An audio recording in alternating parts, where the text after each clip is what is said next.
ఈ సీజీ వర్క్లు ఇవన్నీ చేసినప్పుడు ఇందులో కెమెరామ్యాన్ రోల్ ఎంత ఉంటుంది? ఎందుకంటే ఒక కెమెరామ్యాన్ ఉంటే క్వాలిటీ హై వస్తుంది, ఒక కెమెరామ్యాన్ ఉంటే రాదు, రకరకాలుగా మాట్లాడుతూ ఉంటారు. ఆ కెమెరామ్యాన్కి సీజీ సినిమాలు చేసిన ఎక్స్పీరియన్స్ లేదు, అలా రకరకాలుగా మాట్లాడుతూ ఉంటారు కదా. అసలు నిజంగా ఈ సీజీ సినిమాల్లో ఒక కెమెరామ్యాన్ సినిమాటోగ్రాఫర్ రోల్ ఎంత? సినిమాటోగ్రాఫర్ ఎవరైనా పర్వాలేదు, సీజీ వాళ్ళు వెరీ ఇంపార్టెంట్.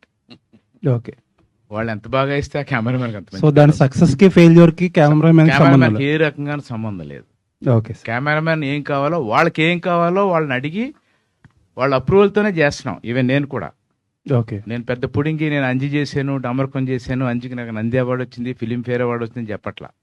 వాడు అప్రెంటిస్ గాడైనా, వాడు ఎక్స్పీరియన్స్ గాడైనా, వాడికి ఏం కావాలి, వాడు ఏం అడిగితే అది 100% వాడు ఓకే. నాకు ఇగో పక్కన పెట్టి, నాకంటే కెమెరామ్యాన్ నేనే కాదు, ఎనీ కెమెరామ్యాన్ మా ఇగోస్ని పక్కన పెట్టి, ఓహో నీకు లైట్ ఇక్కడి నుంచి కావాలా, మాకు తెలుసు ఆ లైట్ రాంగ్ అని.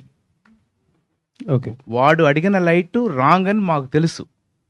అయినా రేపు క్వాలిటీ బాగోపోతే కెమెరామెన్ కోఆపరేట్ చేయలేదని వాడెళ్ళి ఇలా ఎవరితోనో మాట్లాడి అదంతా బ్యాడ్ నేమ్ రావడం ఆ ప్రాజెక్ట్కి మంచిది కాదు, ఆ కెమెరామెన్కి మంచిది కాదు.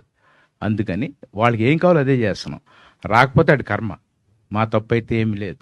ఎనీ కెమెరామెన్, అప్రెంటిస్ కెమెరామెన్ అయినా సరే, వాడు చెప్పింది చేస్తే అవుట్పుట్ వస్తే క్రెడిట్ వాడికే, బ్యాడ్ నేమ్ వస్తే మాత్రం కెమెరామెన్ రాకూడదు. బట్ అలా జరుగుతుంది 100%. అంటే ఐ మీన్ బ్యాడ్ నేమ్ వస్తే వాళ్ళకే రావడం మనకు రాదు అనేది జరుగుతుందా ఇండస్ట్రీ? 100%. పాపం మీడియా కానీ జనం కానీ మాట్లాడట్లా.